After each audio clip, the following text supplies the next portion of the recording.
Escuela Clásica, presentada por Sergio González y quien les habla, Andrea Ortega. Índice. Primero, ¿qué es economía clásica? Segundo, influencias para la economía clásica. Tercero, orígenes de la economía clásica. Cuarto, postulados básicos de la economía clásica. Quinto, doctrinas de la escuela clásica. Sexto, principales representantes de la escuela clásica. Séptimo, principales teorías presentadas. Octavo, bibliografías. Primero, ¿qué es economía clásica? La economía clásica es una escuela de pensamiento económico que se basa en la idea de que el libre mercado es la forma natural del funcionamiento de la economía y que ésta produce progreso y prosperidad.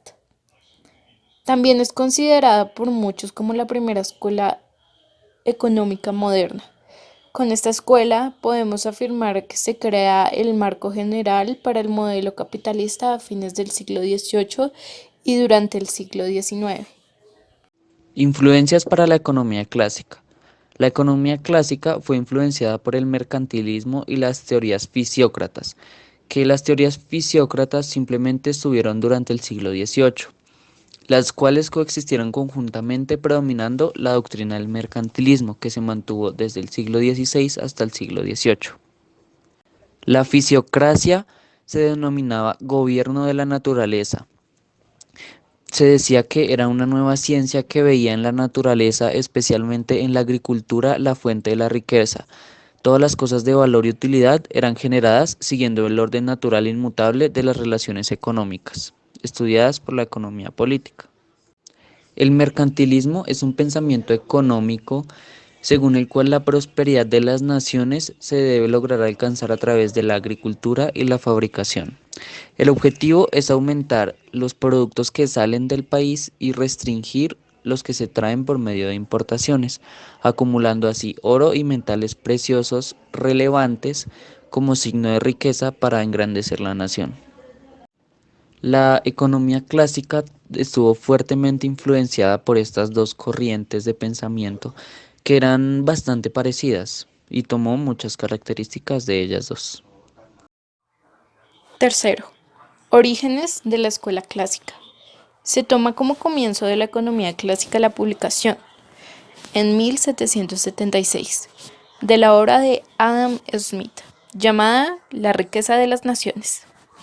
Otro texto cuya importancia no puede ser ignorada es El Capital, de Marx, en 1867, que se muestra en la imagen. Los economistas clásicos elaboraron distintas teorías en una época en la cual el capitalismo estaba en auge total, tras salir de una sociedad feudal y en que la revolución industrial genera muchos cambios sociales. Postulados básicos de la economía clásica. Primero, el libre mercado genera una asignación óptima de los recursos. Esto nos quiere decir que los recursos se van a administrar solos prácticamente. Simplemente es como una mano invisible, que es un término del cual ya hablaremos más adelante. Segundo, el gobierno no debe intervenir en el funcionamiento del mercado. Esto tiene mucha relevancia con el primero para que se organicen óptimamente los recursos en una nación, y es que el gobierno no debe meter la mano, por así decirlo, en el funcionamiento del mercado, ni poner impuestos ni barreras, sino que se debe dejar al libre albedrío. Tercero, los precios se ajustan de manera natural para que los mercados logren su equilibrio. Esto va muy de la mano con el segundo, ya que el gobierno no interviene en el funcionamiento del mercado, entonces el gobierno no modifica ni ajusta los precios de los mercados. Entonces esto se deja libre para que las personas puedan vender al precio que quieran y para que los mercados de alguna manera se logren equilibrar. Cuarto, el mercado del trabajo se encuentra en pleno empleo. ¿Qué nos quiere decir esto? Que las ofertas laborales siempre van a estar ahí. Siempre van a haber ofertas laborales para todo el mundo, es lo que nos plantea esto. Pero que las personas que están sin trabajo es porque no, simplemente no quieren trabajar, porque siempre hay pleno empleo, como lo dice allí. Quinto, el valor de un bien se determina por el trabajo que se le impone. Esta es una característica muy importante en la economía clásica, ya que nos dice que ahora el valor de un objeto lo va a determinar su tiempo de fabricación, cuánto tiempo se demora uno y qué empeño le tiene que poner para elaborar ese producto. Entre más tiempo y esfuerzo se le ponga, más va a valer el producto. Quinto, doctrinas de la escuela clásica. Si hablamos de las doctrinas que adopta la escuela clásica, no podemos decir que todos los que pertenecieron a esto compartan la totalidad de dichas doctrinas, pero sí podemos decir que los clásicos como escuela sí se caracterizan por ello. Doctrina del interés propio o egoísmo psicológico. Los clásicos asumen que la motivación básica y natural de los individuos es el interés propio. Los productores producen no porque deseen hacer el bien, sino porque les conviene. Los consumidores compran no porque les interese el bienestar de los productores, sino porque consideran que lo que compran les es útil o necesario. Doctrina de la racionalidad de los individuos. La característica principal de los seres humanos es que son animales racionales. Eso ya lo tenemos claro. Las personas actúan o consiguen sus objetivos más efectivamente cuando lo hacen de acuerdo a la razón. Para nosotros lograr nuestros objetivos y con la característica que nos diferencia de los animales, a nosotros los seres humanos tenemos que utilizar la razón para llegar a nuestras metas. Doctrina de la competencia y cooperación. Los individuos persiguen racionalmente sus intereses, a veces compitiendo y a veces cooperando. Smith enfatizó las ventajas de la competencia individual y nos dice que los intereses competitivos individuales se unen como con una especie de mano invisible. Esto significa la capacidad de ayudar al libre mercado y estos se convierten en un interés común. Ricardo y Marx se centraron en la competencia de grupos o clases y Mill promovió las ventajas de la cooperación. Doctrina del trabajo como fuente de toda riqueza y valor. Por ejemplo, Adam Smith comienza La riqueza de las naciones estableciendo que el trabajo anual de un país es el fondo que originalmente le proporciona todas las cosas necesarias y convenientes para la vida y que anualmente consume. Esas cosas son el producto inmediato de ese trabajo o lo que es comprado en otros países con ese producto. Esto también nos quiere decir que el trabajo tiene que ser toda fuente de riqueza y valor, ya que como el Estado no debe intervenir en el mercado, ni en el mercado laboral, ni en el mercado de producir, ni en el mercado del consumidor, entonces el Estado no proporciona subsidios para las personas, sino que al tener ese libre mercado, ellos buscan la manera de salir adelante. Doctrina del desarrollo o progreso. Los procesos económicos son percibidos como teniendo lugar en tiempos históricos, lo que lleva a los clásicos a una concepción del progreso evolutivo. Todos los clásicos avanzan teorías de etapas de desarrollo económico-social, las que generalmente, pero no siempre, cultivan en una etapa de abundancia y bienestar general. Esas etapas a su vez pueden ser subdivididas. Por ejemplo, en el esquema de Smith, la progresiva división del trabajo está estrechamente relacionada con otros dos fenómenos, los cuales son la acumulación del capital y la extensión gradual del mercado. Principales representantes. A continuación daremos unos breves datos relevantes de los principales representantes de la economía clásica. Adam Smith. Adam Smith nació en el Reino de Gran Bretaña, fue un economista y filósofo escocés considerado uno de los mayores exponentes de la economía clásica y de la filosofía de la economía. Él se conoce principalmente por su obra que ayudó a originar la economía clásica que se llama La riqueza de las naciones. David Ricardo. Nació y murió en el Reino de Gran Bretaña, fue un economista inglés de origen judío, miembro de la corriente de pensamiento clásico económico y fue uno de los más influyentes en esta corriente junto a Adam Smith y Thomas Malthus. Él continuó sus estudios y profundizó en el análisis del circuito de producción de la República y es considerado uno de los pioneros de la macroeconomía moderna.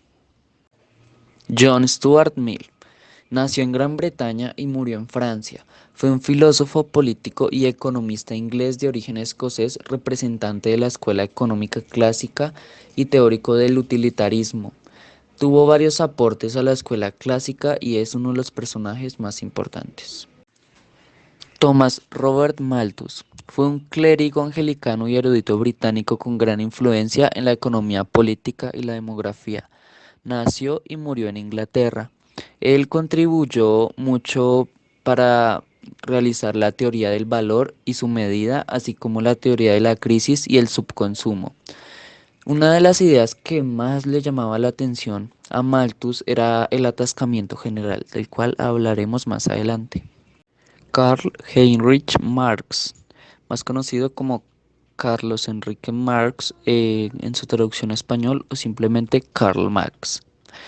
Fue un filósofo, economista, sociólogo, periodista, intelectual y militante comunista prusiano de origen judío.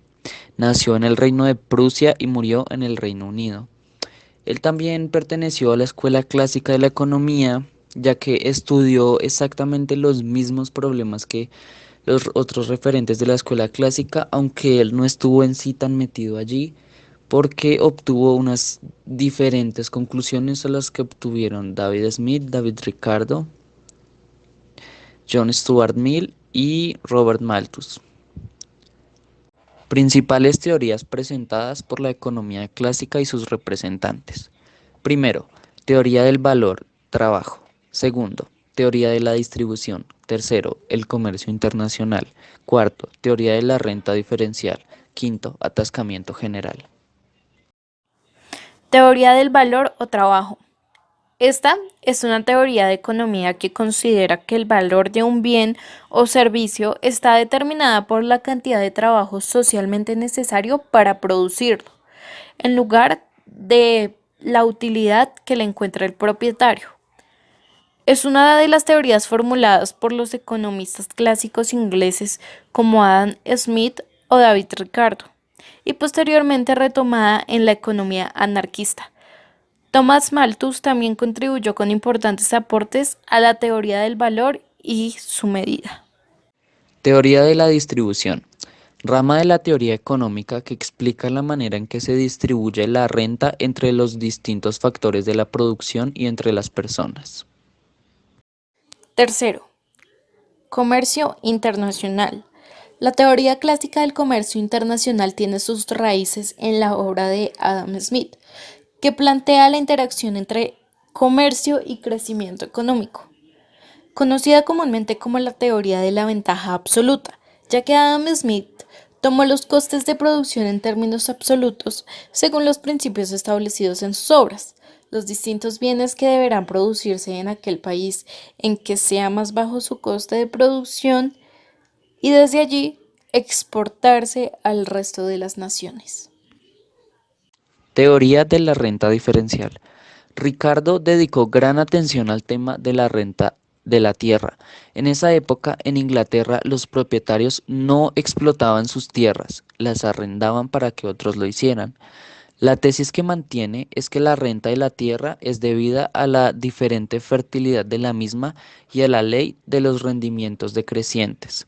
Según Ricardo, cuando la población es baja con respecto a las tierras disponibles, solo serán cultivadas las mejores tierras, no existiendo por tanto renta, ya que nadie estaría dispuesto a pagarla mientras existan otras igualmente buenas y no ocupadas. Quinto, atascamiento general. Una de las ideas que preocupaba a Malthus era lo que él llamaba el atascamiento general. Muchas empresas producen bienes que él llama esenciales, como los alimentos, y los no esenciales, como los artículos de lujo, deseados por las personas.